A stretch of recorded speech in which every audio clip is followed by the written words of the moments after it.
राहुल गांधी भारत जोड़ो यात्रा के दौरान औरंगाबाद पहुंचे, जहां उन्होंने केंद्र सरकार को खूब खरी खोटी सुनाई।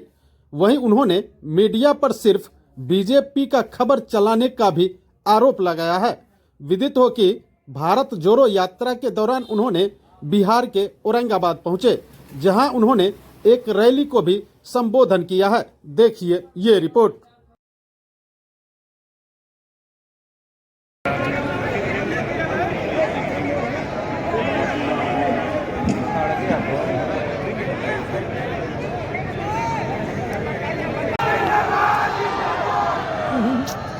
बिहार की जो क्रांतिकारी हिस्ट्री है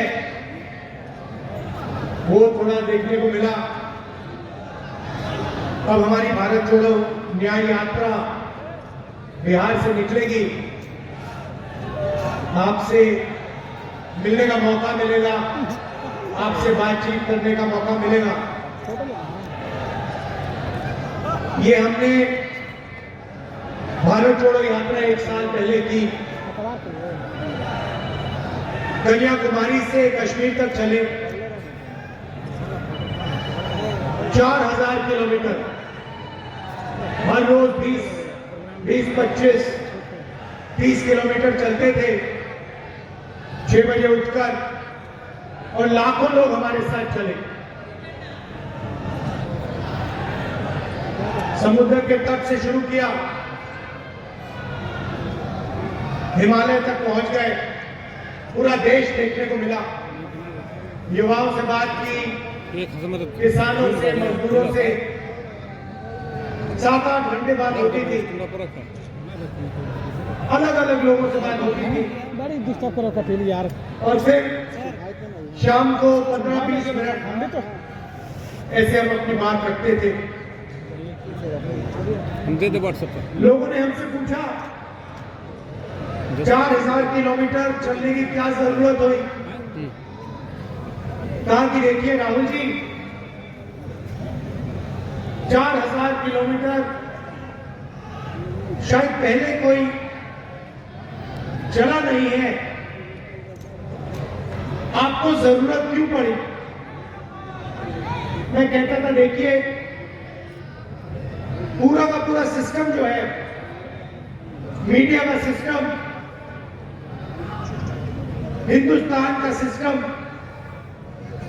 चुने हुए लोगों के हाथ में है, नरेंद्र मोदी जी के हाथ में है। मैंने अभी प्रेस वालों को मित्र कहा, मगर हमारे मित्र विपक्ष की बात टीवी पे तो नहीं दिखाते, अखबारों पे तो नहीं दिख पढ़ाते, सही ना। वो टीवी पे आपको नरेंद्र मोदी जी का चेहरा दिखेगा, वो अदानी अंबानी का चेहरा दिखेगा, भाई जी पे आपको अडानी और बैठे रहिए आप लोग दोनों। अमिताभ बच्चन नाचते हुए दिख जाएंगे, डांस करते हुए। और बैठिएगा भाई कि पत्थर पे गिरा। मगर गरीब किसान, मजदूर, बेरोजगार युवा आपको नहीं दिखने वाला। जैसे हजारों किसान दिल्ली की ओर चल रहे हैं, उन पर टीयर गैस चलाया जा रहा है, छर्रे मारे जा रहे हैं। मैंने 2 दिन पहले किसानों से बात की, फोन पे बात की। एक आर्मी का जवान था, उसके मुंह पे छर्रे मार दिए। मैंने उससे कहा देखो आप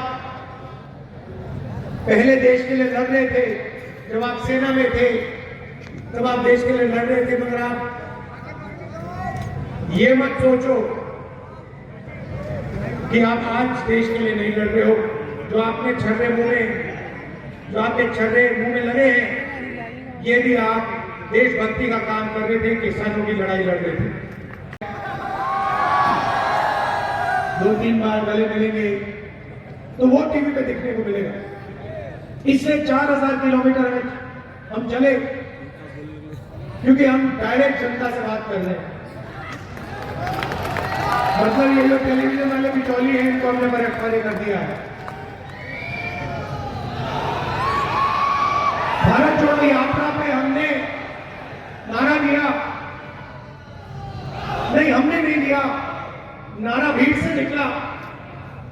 एक दिन एक व्यक्ति बाहर दौड़ता हुआ आया, पुलिस वाले ने उसको मारा। पहले इधर से आया, इधर से पुलिस वालों ने रोका, फिर दूसरी साइड से आने की कोशिश की, फिर उसको 2-3 धक्के लगे।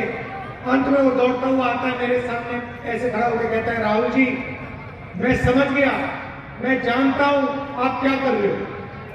मैंने उससे पूछा भैया बताओ क्या कर रहा हूं। कहता है नफरत के बाजार में मोहब्बत की दुकान खोल दो। मैंने कहा बात तो सही है। और फिर भाषण में मैंने कहा कि देखिए भीड़ से आवाज आई है, भीड़ से नारा आया है, नफरत के बाजार में मोहब्बत की दुकान खोल रहे हैं। और सिर्फ मैं नहीं बोलता हूं, ये मोहब्बत की दुकानें आप सबके दिलों में है। आपने देखा होगा कांग्रेस के किसी भी कार्यकर्ता को देखो, हमारे नेताओं को देखो, मुस्कुराते हुए चेहरे दिखेंगे। टेंशन हो, मुश्किल हो, कठिनाइयां हो, कांग्रेस पार्टी के नेता, कांग्रेस पार्टी के कार्यकर्ता मुस्कुराते हुए दिखेंगे। हेलो सही। आपके लिए एक नई कैटेगरी निकाली है, कॉन्ट्रैक्ट लेबर। एक दिन में आपको जूता मार के बाहर निकाला जा सकता है। वो है 73% लोगों की जगह सुबह उठो, मजदूरी करो, और अगर बात अच्छी नहीं लगी 1 मिनट में आपको घर बाहर भेज देते। 73% के साथ ये हो रहा है, पूरे देश में हो रहा है। इसीलिए मैंने जाति जनगणना की बात उठाई। मैंने कहा देखिए किसी को चोट लगती है, पहला काम डॉक्टर कहता है भैया देखो हाथ में तो चोट लगी है, चलो एक्सरे कराओ। हुआ होगा आपके साथ, हुआ भैया एक्सरे कराओ। अगर आपका हाथ टूटता है और अस्पताल जाते हो, डॉक्टर कहता है मैं एक्सरे नहीं कराऊंगा, एकदम आप उसको पकड़ते हो, कैसे नहीं कराओगे? मुझे चोट लगी, आपको एक्सरे कराना पड़ेगा, क्योंकि एक्सरे से पूरा का पूरा पता लग जाता है। जाति जनगणना सामाजिक एक्सरे है, उससे सारे के सारे पिछड़ों को, दलितों को, आदिवासियों को, गरीब जनरल कास्ट के लोगों को पता लग जाएगा कि इस देश में क्या हो रहा है। और जाति जनगणना का मतलब आप समझो, सबसे पहले सब लोगों को बता देंगे कि भैया इस देश में पिछड़े कितने, दलित कितने, आदिवासी कितने, जनरल कास्ट के कितने। उसके बाद हम फाइनेंशियल सर्वे कराएंगे,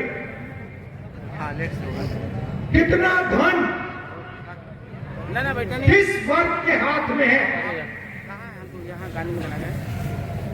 ये देश सोने की चिड़िया कही जाती थी, ये आज भी सोने की चिड़िया है, मगर भाइयों और बहनों सोने की चिड़िया आपके हाथ में नहीं है, अदानी जी के हाथ में है।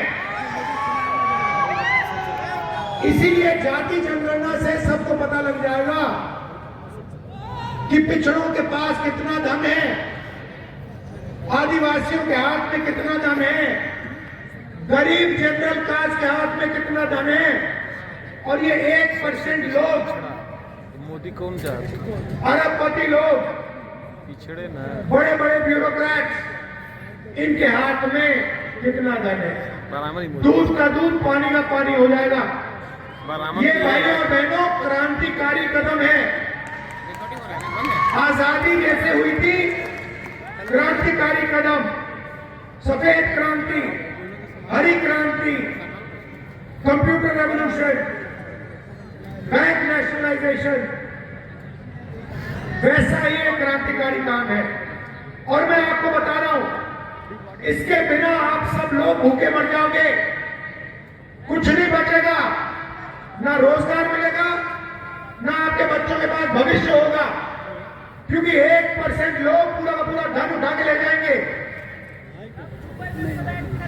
इसीलिए मैं कह रहा हूं, सामाजिक न्याय का अगला कदम जाति जनगणना है और कांग्रेस पार्टी इस काम को करके दिखा देगी। दुनिया कुछ ही दिन पहले हमने एक ऐतिहासिक कदम उठाया। पहली बार हिंदुस्तान की हिस्ट्री में हमने कहा कि हिंदुस्तान के किसानों को हम लीगल गारंटी दे के एमएसपी देंगे। कानूनी गारंटी वाली एमएसपी कांग्रेस पार्टी हिंदुस्तान के हर किसान को देने जा रही है। ऐतिहासिक काम। जैसे ही मैंने जाति जनगणना की बात की, नरेंद्र मोदी जी कहते हैं हिंदुस्तान में जात तो है ही नहीं, एक अमीर है एक गरीब है, दो ही जात है। पहले कहते थे मैं ओबीसी हूं, अब कहते हैं दो ही जात है। हमने एमएसपी की गारंटी दी, बीजेपी के लोग कहते हैं कांग्रेस पार्टी कर ही नहीं सकती। पहले हमारे बारे में कहते थे कांग्रेस पार्टी किसानों का कर्जा माफ नहीं कर सकती। 72,000 रुपए कर्जा माफ करके हमने दिखा दिया, 2 मिनट में दिखा दिया, 10 मिनट लगे उसको करने के लिए। तो यही भारत जोड़ो यात्रा का लक्ष्य है कि हम सामाजिक न्याय,